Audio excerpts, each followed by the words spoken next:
Okay, tara mga idol, samahan niyo ako. Dito tayo ngayon sa start natin sa Cebu Spring.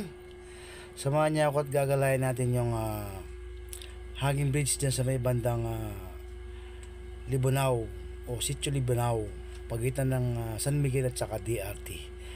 Tara na, let's go!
Okay, yan naman po sa may bandang kanan. Yan po ang papuntang Madlum Cave at Padlum River.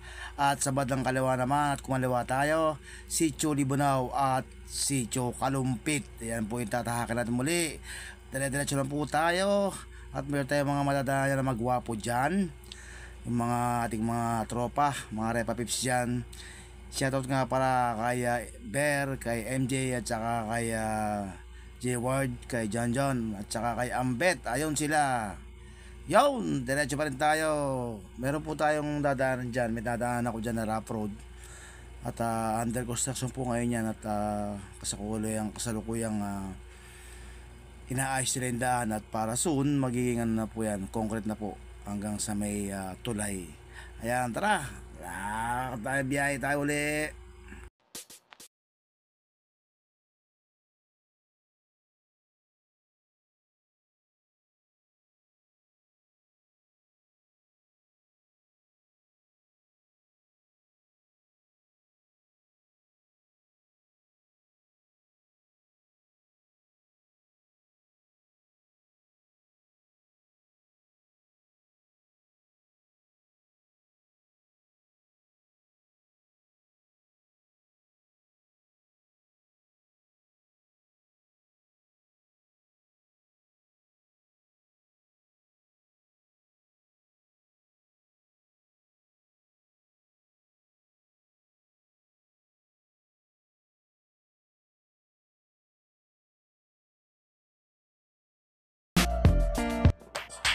So yan, yung ano na yan, mga rough road na yan, hanggang ano na yan. Hanggang sa may tuloy na yan sa Hangin Bridge. Yung gagawin na ano yan, daan, may concrete na yan. Ayan, at katatapos lang sinuro yan at pinantay na. Nandiyan na rin yung mga sa dulo, bandang dulo, nandiyan na rin yung mga kanilang kagamitan o pamporma para dyan sa pag-semento ng daan na yan, na rough road na yan. Okay, malapit na tayo sa may tulay.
Boss, pwede dumaan yung motor niya sa taas?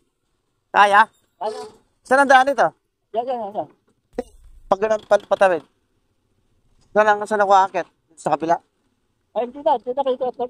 Walang nagkatangin dito. Nakakit dito eh. Ah, binaklas nila. Ito sa sunod. Salamat po. Ayan, bumugad na ang hanging bridge. Ito po yung pagitan ng ng sinasabi ko kayo na pagitan ng San Miguel at saka DRT. Pagtawid mo dyan sa tubig na yan, sa ilog na yan, DRT na po yan sa basis po sa mga nagkwento sa akin at saka mga napagtanungan ko. Ayan, tumayo doon kayo, dapat tatawid ako sa may tulay sa hanging bridge. Hindi po pwede walang madaan sa kabila dahil nga nasuro na ng mga gumagawa sa daan. So ayan, dumaan ako dyan sa may mismong tubig. Okay naman po yung daanan dyan at safe naman po yung motor at maganda naman yung daan. Okay, tingnan natin yung view ng dyan, hanging bridge. At liliko ako dyan. Liko muna tayo dyan. Yun. At saka natin po-focus yung hanging bridge. Ayan, ganda. Aluminum po yung niyan, yung pinaka-flooring niya, yung pinaka-sahig niya. Safe naman po yan at medyo mahaba-haba rin po na araw o taon, kung taon mang inabot yan, kasi dati hindi ko alam yan. May nagkwento lang po sa akin, kaya pinasyalan ko po siya at pinuntahan. Sinadya ko po talaga yan. Ayan, napakaganda. Mahaba-haba rin po yung hanging bridge na yan at mataas. O, sa mga gusto pong sumilit dyan o mag-vlog, sa mga kapwa vlogger dyan, ayan, napakaganda po. Hindi na ako makadyan kasi wala akong mapagigwa ng motor at wala akong kasama. Wala akong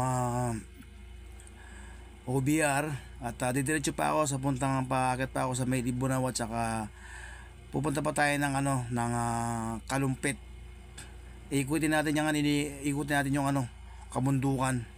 Okay. Ayan, nakikita nyo na yung hanging bridge. Tara, balik tayo sa daan at biyahe tayo ulit.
Yun, puro pakat dito at napakasarap pumiyahe rito. Safe naman po yung mga daan dito.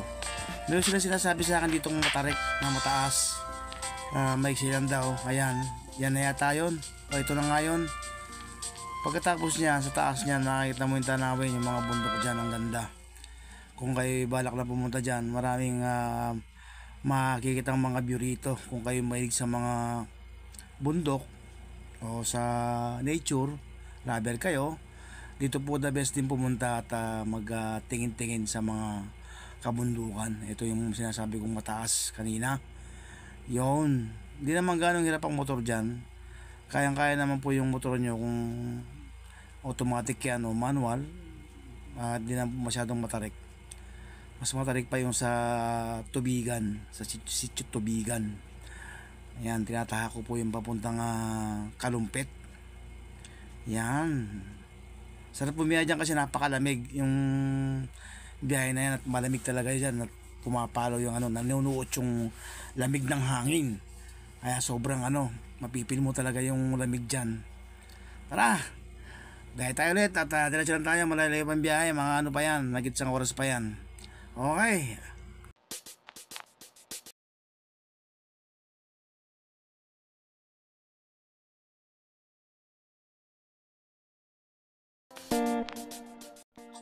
Yan, tumigil muna ako saglit dyan at kumuha ng mga magandang view. Magandang tanawin dyan, mga bundok, kinuwanan ko dyan. Ang ganda. Talagang mapapaw ka dyan, ma-amaze ka dyan sa mga tanawin dyan. Okay, diretso lang sa biyahe. Sarap bumiyahe at napakalamig, hindi mainit. Maganda yung panahon dyan, yung panahon na yan. At malamig yung simoy ng hangin at walang araw. Ito naman yung daan ha. Pero meron din putol-putol na ano dyan, na hindi sementado o rough road. Pero hindi naman masyadong kalayo, mahaba. Okay,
Oh, ganda oh. Oh.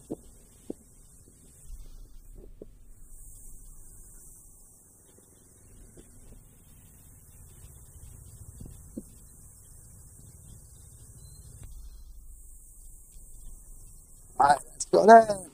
Tara.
Yun. Sa mga gustong gumala dito, magandang gumala kapag marami kayo. Para hindi ka may ganong maiinip sa biyahe. At saka para ma-enjoy nyo yung mga tanawin dyan. mga bundok. At sobrang ganda talaga at mapapao ka na lang at mapapa-amaze ka na lang dyan. Boss, pwede magtanong. Malayo pa ba itong daan na to? Sa labas na ito?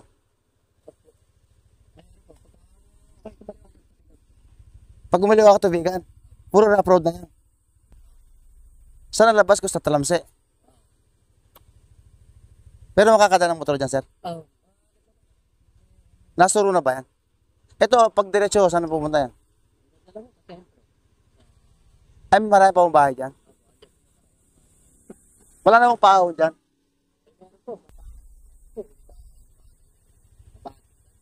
Pero ang ganyan lang po yung semento. Sementado. Sige sir, tatagpasin ko na lang. Salamat.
At puputulin ko na muna yung aking video at lalagyan na natin ng part 2 para sa susunod na biyahe. Malay nyo, ang biyahe natin is rough road na o wala nang sementado at babaybay na natin yung mga bundok kahit na medyo hindi pa bundok yung ating motor. So ayan, at tatapusin ko na yung daan na yan kung hanggang tayo sana abot at hanggang doon na lang po. Antayin nyo na lang po yung part 2 ng aking biyahe, trip to DRT sa mga bundok, bulubunduking mga daanan. Ayan, salamat po sa inyo lahat. DJ Bin Mix TV. Pakipollow nyo po ako sa Facebook, DJ Bin Mix Vlog. Ayan, sa TikTok, DJ Bin. At dito po siyempre sa YouTube. Maraming salamat po. At pakipollow nyo rin po si Lifestyle Channel. Ayan, maraming salamat po sa inyo lahat. At God bless. Naway maraming manood. Thank you so much po sa inyo lahat.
Ayan, malapit na tayo sa dulo. Muli po, maraming salamat po sa mga nagtambay sa aking videos at napagtsagaan nyo po. Maraming salamat po sa inyo lahat. God bless po. Mabuhay po kayo. At sa mga magsasubscribe po, maraming salamat. At saka sa mga magla-like, mag-comment po kayo kung saan nyo po gustong daling ko kayo at mag-trip po tayo. Ayan, maraming salamat po sa inyo. God bless.